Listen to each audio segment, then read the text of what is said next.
الرحيم الحمد لله رب العالمين الرحمن الرحيم مالك يوم الدين إياك نعبد وإياك نستعين اهدنا الصراط المستقيم صراط الذين أنعمت عليهم غير المغضوب عليهم ولا الضالين.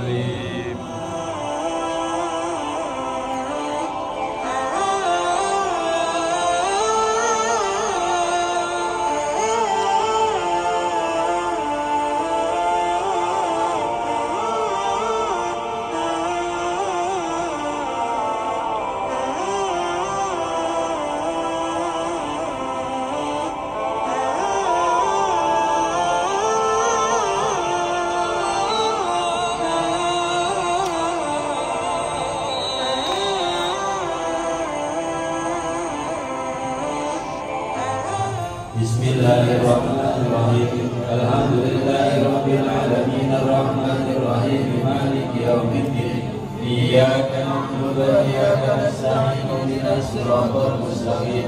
Siratal ladzina an'amta 'alaihim ghairil maghdubi 'alaihim waladdallin. Bismillahirrahmanirrahim.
بحرمة ختم القرآن وارحم جميع أمة محمد بحرمة ختم القرآن. اللهم اجعل القرآن لنا في الدنيا قرينا وفي القبر مونسا وفي القيامة شفيعا وعلى الصراط نورا وإلى الجنة رفيقا ومن النار سترا وحجابا وللخيرات كلها دليلا وإماما بفضلك وجودك وكرمك يا أرحم الراحمين. اللهم ارزقنا بكل حرف من القرآن حلاوة وبكل كلمة كرامة وبكل آية سعادة وبكل سورة سلامة وبكل جزء جزاء. وصلى الله على سيدنا محمد وآله أجمعين الطيبين الطاهرين. اللهم إنا عبيدك وأبناء أمانيك ناسيتنا بيديك ماض فينا حكمك عدل فينا قضاؤك. نسألك بكل اسم هو لك سميت به نفسك أو أنزلته في كتابك أو علمته أحدا من خلقك أو استأثرت به في علم الغيب عندك أن تجعل القرآن العظيم ربيع قلوبنا وجلاء أحزاننا وذهاب همومنا ومؤمنا وسائقنا وقائدنا إليك وإلى جنات النعيم وذلك دار السلام مع الذين أنعمت عليهم من النبيين والصديقين والشهداء والصالحين.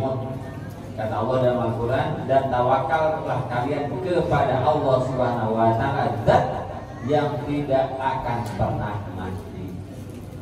Dan konsepnya orang-orang yang bertawakal pada Allah Subhanahu, makanya mereka bahagia. Maka saya senang mengartikan jannah itu adalah kebahagiaan. Tapi saya tidak menafikan bahwa ada jannah surganya Allah Subhanahu wa Ta'ala. Kalau jannah surganya Allah adalah sumber segala kebahagiaan, maka orang yang beragama benar, imannya benar, ibadahnya benar, Islamnya benar, akhlaknya benar, keyakinannya benar, mindsetnya benar, maka dia akan bahagia di dunia sebelum di akhirat. Dia sudah menemukan surganya di dunia sebelum di akhirat. Gimana gak bahagianya orang yang tawakal? Gimana gak bahagianya orang yang bersyukur? Gimana gak bahagianya orang yang tawadhu? Gimana gak bahagianya orang yang patuh, orang yang takut? Kan sederhana. Ini sederhana. Kita belajar taat mulai dari taat kepada Allah, turunannya terus taat kepada Nabi, turunnya terus kepada ulil amri, turunnya terus taat kepada ulama, turunannya terus taat kepada guru-guru, turunannya terus taat kepada orang tua. Hidup taat itu ternyata enak. Hidup taat saja ternyata enak. Hidup menjadi pemberontak lah yang enggak enak. Disuruh sholat enggak sholat, itu hidupnya pemberontak. Disuruh ngaji enggak ngaji, itulah hidupnya pemberontak. Enak enggak? Hidup yang enak itu hidup yang bagus sama Allah. Disuruh sama pemerintah, disuruh sama yang memiliki ulil amri, itu orang yang mengurus urusan kita. Saya kalau ngomong ini orang langsung bilang, Pak Ustadz orangnya Jokowi ya. Kan gitu ya. Saya loyal kepada pemerintah. Sejauh saya patuh kepada pemerintah sampai kapanpun, sejauh pemerintah itu gak ngajak maksiat. Tapi kalau pemerintah ngajak maksiat, sebelum ente aneh udah demo dulu.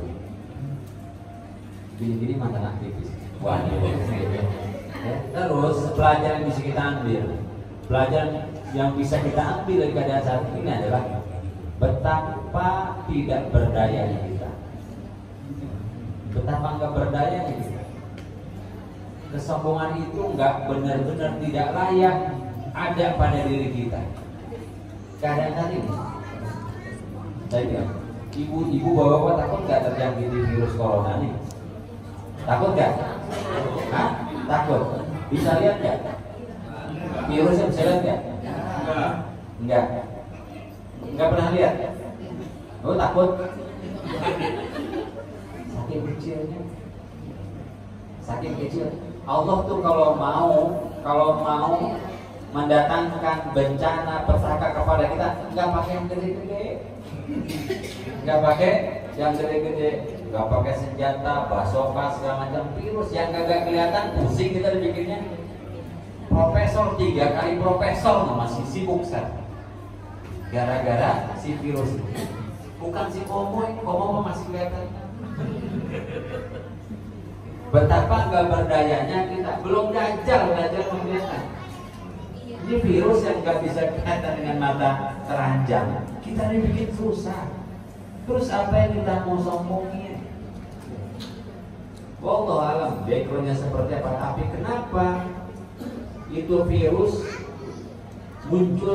mulainya di satu negara yang belakangan ini sedang gagah hebat.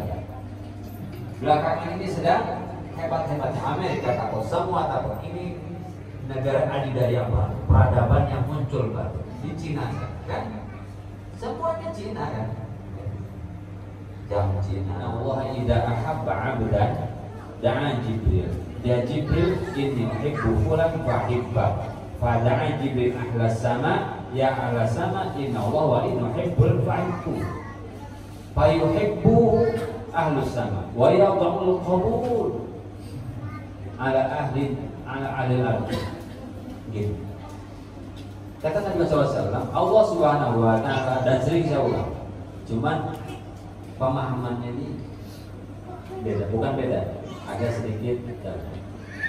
Allah Subhanahu wa Ta'ala kalau cinta kepada seorang hamba, maka dia akan panggil malaikat Jibril. Kemudian Allah akan bilang, ya Jibril, saya suka kepada hamba tersebut, maka cintai dia olehmu Jibril. Ya. Kemudian Jibril juga enggak sendirian. Jibril panggil seluruh malaikat Allah Subhanahu wa Ta'ala min ahli sama. Jibril bilang kepada para malaikat, ya malaikat, Allah dan saya cinta kepada orang tersebut, maka cintai dia olehmu. Malaikat cinta kepada orang tersebut semuanya. Kemudian wayadul qabul, dan Allah letakkan penerimaan. Jadi Allah jadikan dia diterima di antara penduduk bumi. Ya. Pertama, dicintai Allah, dicintai malaikat, dicintai oleh penduduk bumi, dari binatang, dari manusia dan yang lainnya. Kok kayak gitu? Kok seperti itu? Ya sudah, kemarin ya sudah belajar lagi cinta Allah, manusia cinta kepada kita. Ternyata ketika kita belajar untuk dicintai oleh Allah Subhanahu wa Ta'ala dan kita mensifati diri kita dengan sifat-sifat yang disenangi oleh Allah Subhanahu wa Ta'ala, maka kita sedang pada saat yang sama juga berproses untuk diterima oleh seluruh makhluk Allah Subhanahu wa Ta'ala. Ketika kita mensifati diri kita dengan akhlakul karimah, dengan sifat-sifat yang Allah senang. Apa sifat yang Allah senang? Allah senang kalau kita tawadhu. Ya, enggak sombong. Pertanyaannya, kita senang, kita manusia senang enggak sama orang yang tawadhu?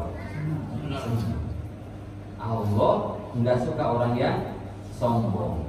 Kita pengen dicintai oleh Allah, maka kita berusaha untuk tidak sombong. Ketika kita sudah tidak sombong, Allah cinta sama kita. Manusia senang gak sama orang sombong? Gak sombong. Senang.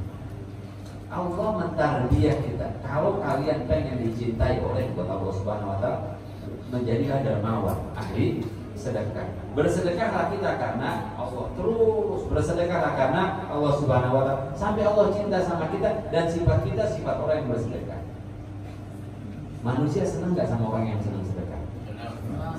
Kebalikannya, Allah nggak suka kita bakhil. Jangan bakhil, kata Allah. Kalau kamu bakhil, aku nggak cinta sama kamu. Akhirnya kita nggak. Manusia bakhil, senang nggak sama yang bakhil? Manusia pelit, dia pelit, senang nggak sama orang yang pelit? Kagak juga. Ternyata nilai-nilai yang Allah paksakan pada diri kita untuk kita berusaha dicintai Allah, nilai itulah yang diterima secara universal di atas muka bumi. Oleh karena itu para jamaah dirahmati Allah Subhanahu wa Ta'ala, perlu dan penting Al-Quran, hadis Nabi Muhammad SAW jangan hanya kita baca, kita amalkan, kemudian kita jadikan itu panduan dalam hidup kita.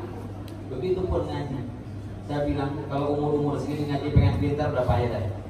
Ngaji pengen pintar sudah bukan, saya bilang mustahil bukan, tapi payah. Terus gimana? Ya sudah, ngaji aja sedikit amalkan, ngaji sedikit amalkan, ngaji sedikit amalkan, ngaji sedikit amalkan. Disuruh ngapalin, suruh ngapalin Quran, bubar semua urusan. Gak usah 30 juz 30 kelar, besok agak ada ngaji. Kalau hasil gimana? Ya sudah, sesuatu yang bisa kita lakukan. Pertama, kita mencari ilmu untuk kita amalkan. Yang kedua, kita kumpul-kumpul nyari ilmu, saling menyemangati untuk kita mengamalkan ilmu kita. Saling kita menasehati. Ayo ibadah, ayo sholat, ayo puasa, ayo sedekah. Kalau nggak bisa sedekah sendiri, bareng-bareng. Kalau nggak bisa sholat sendiri, bareng-bareng. Kalau nggak bisa baca Quran, ngatamin Quran sendiri belum bisa, ya udah ikutan Allah. Ya, yang seminggu satu juz. Ya, seminggu satu. Sudah dari tahun kapan 1 juz? Dan tapi istiqomah 1 juz. Alhamdulillah ya. Alhamdulillah. Jadi untuk itu saja udah. Sibukkan kita ibadah pada Allah Subhanahu wa Ta'ala. Urusan dunia nanti diberesin oleh Allah Subhanahu wa Ta'ala. Belajar berpikir sederhana. Semoga kita tangguh. Sampai kita tangguh. 10 menit ya. Bismillahirrahmanirrahim. Berkata Imam Ghazali, cara wudu. Tsumma yagrifu ghirfatan biwajhihi wa yaghsilu min mabda'i sathil jabhati ila muntaha ma yaqbalu minadh-dhaqni tulan wa min al-udhuni ila al-udhuni 'ardan. Ini soal membasuh wajah ketika berwudu. Kemudian maksudnya kita orang tersebut ngambil lagi satu di gelombang itu kayu, kita ambil air lagi di wajah untuk wajah. Wayak silu dan mencuci min mabda'i sathil jabhati. Jadi kata Imam Ghazali, panduan nih, wajah yang termasuk wajah itu adalah dari mulai tumbuhnya rambut di kepala seukuran orang umum yang punya rambut. Jangan dijadikan patokan Corbuzier. Repot awal rambutnya sih. Orang umum nih bagian atasnya kadang kita sudah tahu ya, mulai tumbuh rambut sampai mana? Sampai muntaha mayak walu minadab unitulan, sampai ujung dagu. Mana ujung dagu? Nih, ujung dagu sini. Jadi ini tingginya wajah kita mulai dari sini sampai dengan sini. Ini kan muntaha akhir dagu. Kemudian wa minal udhun ila udhun nirodon. Kemudian lebarnya, batas lebarnya adalah di telinga, dari sini ke sini. Berarti yang ada di area itu semua adalah wajah. Berarti kalau kita membasuh hanya begini saja, tangga? Enggak, karena harus sampai sini. Bawah. Seperti itu. Hah? Yang baru tahu berarti sekian puluh tahun wudu kita sah. Nah, kalau wudu salah sholatnya enggak? Masuk neraka. Berpikir sederhana. Allah Ghafurun. Kemarin belum tahu ya Allah. Minta ampun ya Allah. Mohon maaf wudunya kemarin diskon. Dah. Jadi gue sampai pikir yang stres. Ya Allah, mana wudu dari 50. Baru tahu wudu salah semua. Zaman virus corona mati aja deh. Ini harus dibenahin, Kemudian wala yajibu ghuslu an-naz'ataini fahuma min ar-ra'si. Tidak termasuk wajah yaitu mencuci bagian kepala yang tidak berambut. Mana ujung sini? Biasanya rambut ada ke depan, terus ini ada ke sini ya, yang enggak ada rambutnya. Sampai segitu coba Ibu Ghazali. Kenapa? Saking penting. Berarti yang sini mah bukan ya. Berarti ke bawah. Kan juga ada di sini bagian ujung yang ada rambutnya agak ke dalam tuh. Itu bukan dari wajah. Ini soal perkara wajah punya repot. Kenapa? Saking mereka memperhatikan jangan sampai wudu enggak kasar. Wa yajibu isalul ma ila maudhi'it tahdid. Tapi kalau pelipis mah termasuk mana pelipis ini ya? Disebutkan itu ya, biasanya tumbuh rambut halus. Itu termasuk pinggir-pinggirnya ini termasuk wajah. Jadi ke sini terus ke kuping bagian depan. Ya. Wa huwa ma ya'tadu nisa, yaitu biasanya yang perempuan itu tumbuh rambut halus. Wa yajibu isalul ma ila manabiti syumuril arba'ah, dan wajib menyampaikan air ke 4 tempat tumbuhnya rambut di wajah. Ini 4 rambut yang ada di wajah, 4 bulu yang ada di wajah. Wahya asyariban, yang pertama adalah kumis. Nah, kumis diatur, ada kumis tebal, ada kumis tipis, ada kumis polisi. Ngumpul di sisi tangannya nggak ada tuh. Iya, ada deh. Jajal di tengah ya, sisi mak. Yang paling lengkap kumisnya wah Asep udah nggak ada lagi. Itu termasuk yang harus disampaikan air manabit. Manabit itu tempat tumbuhnya. tempat tumbuhnya. Kalau kumisnya tipis berarti air itu harus sampai ke apa namanya, bawah kulit tempat tumbuhnya itu kumis. Berarti yang punya kumis nambah pekerjaan wudhunya satu. Ya. Wal hajiban dan alis, ya ada alis. Nanti jatuh di ngacarnya. Wal hadban dan bulu mata. Wal ajaron dan juga jenggot. Ada 4: kumis, alis, bulu mata, jenggot. Ada satu lagi sebetulnya, itu jambang. Jambang ini bagian cambang ini atau jambang ini bagian dari wajah. Berarti tumbuh jambang ini kan ini telinga ini. Berarti ini rambut yang ada di bagian wajah berarti termasuk wajah. Kalau enggak berarti dia bagian dari kepala. Perlu didefinisikan mana wajah mana kepala. Karena membasuh kepala dengan mencuci wajah beda treatmentnya. Kalau kepala dalam mazhab Syafi'i cukup ditempelkan sedikit dari kepala sah. Tapi kalau wajah semuanya dibasuh. Berarti kalau ibu-ibu yang jambangnya panjang ini ketika wudhu di kebelakangkan, ya